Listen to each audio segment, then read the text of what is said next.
Quem produz sabe da importância do crédito rural e os motivos são diversos. Garantir um financiamento pode ser crucial para a compra de insumos, uma máquina agrícola ou apenas para ter aquele capital de giro para encarar o mercado. Só que é preciso cautela e ter as contas organizadas. Vamos explorar esse assunto com a advogada Márcia Alcântara, especializada em direito agrário. Seja muito bem-vinda, uma boa tarde. Boa tarde, obrigada. Márcia, isso é muito sério, né? Justamente porque a gente está vendo muitas vezes também pedidos de recuperação judicial, pedidos, né, de prorrogação de dívida. Muitas vezes é um erro na hora de solicitar o crédito, o montante que também é pedido no banco, porque depois as contas podem ficar uma bagunça e aí o produtor não tem como quitar as parcelas, né?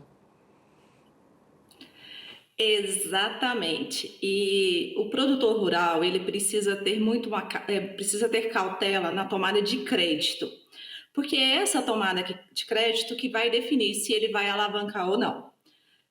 Nós temos que tomar muito cuidado, por exemplo, o seguinte: se você está fazendo o custeio da sua safra, que é da sua safra anual, certo? Você tem que tomar cuidado, porque esse crédito, ele tem uma data fixa para pagar. Em regra, 30/4.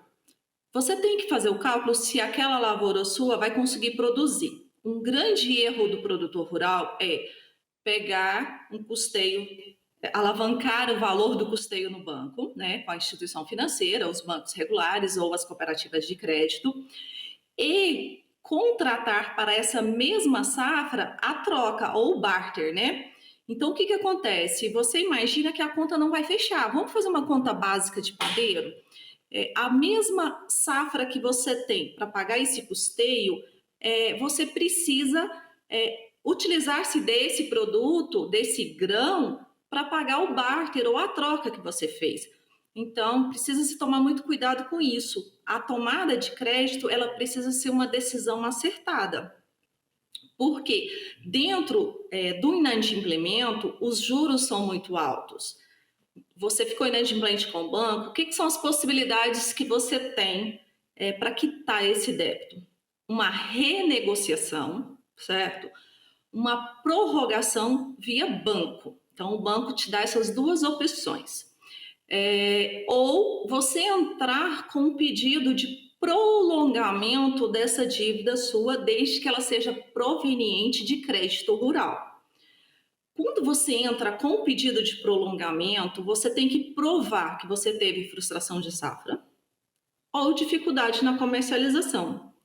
E se você tem capacidade de pagar essa dívida depois, o que a gente chama de laudo de capacidade de pagamento. Então, esse pedido de prolongamento de dívida, ele é feito judicial e é utilizado o Manual do Crédito Rural.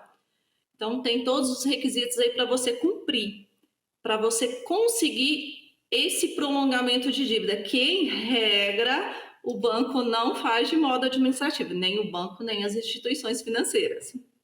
Pois é, e Márcia, tem um detalhe também que eu acho que é importante a gente trazer, porque muitas vezes o produtor, num erro ali na sua planilha, na sua busca do seu histórico, ele acaba não prestando atenção em algumas armadilhas, né? Uma venda casada, que pode estar ali no meio, desnecessariamente, mas que isso vai impactar no dinheiro que ele vai ter que arcar. Quer dizer, é importante ele prestar atenção no contrato inteiro, né? Por isso que, se precisar de uma ajuda de um profissional, que ele recorra, né? Exatamente. E aí você sabia que fica muito mais barato você contratar o advogado? Ah, e detalhe, você pode sim contratar um advogado para analisar o seu contrato, tá? Se vai ser uma CPR, se vai ser uma cédula de crédito bancário, se vai ser uma cédula rural hipotecária, enfim, temos N tipos de contrato. E esses contratos têm algumas pegadinhas. E você pode sim contratar um profissional, um advogado, para te acompanhar até a agência bancária e discutir isso com o seu gerente. Não existe impedimento algum para que seja feito isso, certo?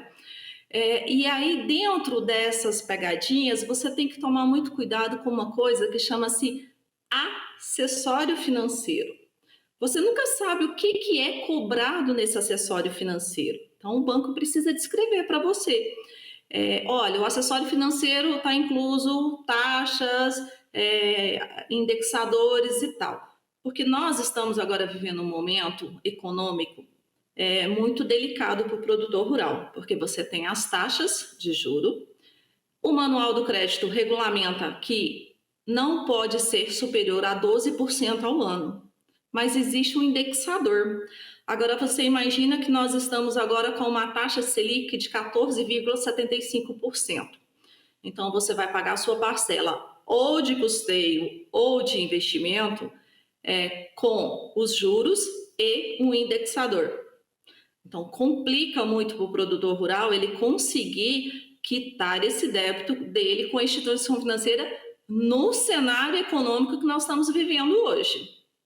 Pois é, mas também, às vezes, no desespero, o produtor acaba tomando uma atitude equivocada e depois tendo que recorrer à justiça para tentar reaver o dinheiro. Sabe com quem? Com o banco. Qual é o banco que vai realmente estar emprestando esse dinheiro ao produtor, né? Tem que saber quais são os credenciados realmente para fazer esse tipo de operação, né?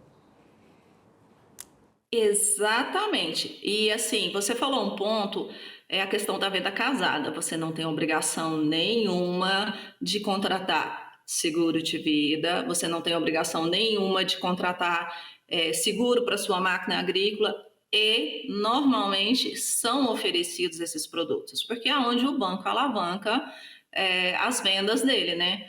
Então, o produtor rural não tem obrigação de contratar esse tipo de produto que lhe é ofertado para o crédito. Mas agora vamos analisar aqui também por uma outra vertente, quando a gente fala em desespero do produtor rural. É difícil, é raro, tem o produtor rural que consegue financiar a produção dele com custo próprio, né? Então, não, hoje eu estou saudável e eu consigo produzir com recursos próprios. Isso é o sonho de todo produtor rural. Então, o produtor rural precisa, sim, do crédito. Ele precisa do crédito dos bancos regulares, ele precisa do plano safra, ele precisa das instituições de crédito, das cooperativas de crédito, ele precisa das cooperativas regulares, ele precisa da revenda que vai fazer o barter para ele conseguir produzir. Então, eu penso assim, essa é uma opinião minha, nós precisamos de políticas públicas nesse sentido, porque o produtor ele precisa dessa tomada de crédito, mas não podemos deixar também que quem lhe oferece esse crédito abuse do produtor rural. Nós precisamos... E aqui a gente precisa unir produtor, advogado, cooperativas que estão aí para defender os produtores. Enfim, a classe precisa se unir para que a gente faça esse pedido. Olha, precisamos de políticas públicas que venha, não é proteger, porque quando você fala a palavra proteger, você está falando como se o produtor rural, não, ele é um coitado. Não é, essa proteção é mesmo nessa questão de conhecimento, porque você imagina que o produtor rural, ele ao mesmo tempo que ele é o administrador da fazenda, ele é que faz as compras, ele que faz a gestão da fazenda, ele faz a administração, e aí ele ainda tem que conhecer de mercado e de finanças. É complicado para uma pessoa só. Sempre buscar um auxílio de um profissional, de alguém que esteja mais com a experiência nesse tipo de contratação. Quero agradecer muito a participação da Márcia Alcântara, especialista aí em direito agrário, que trouxe essas dicas, né, para prestar atenção na hora do contrato, custos ocultos, como eu vi um termo usado por você num trabalho que está divulgado na internet, eu achei interessante, são custos ocultos que estão ali misturados naquele texto. Mas está certo. Tomara que a gente tenha realmente alertado muitos produtores sobre essa questão. Muito agradecido, um bom fim de semana e até a próxima oportunidade. Eu que agradeço. Um abraço. Obrigada.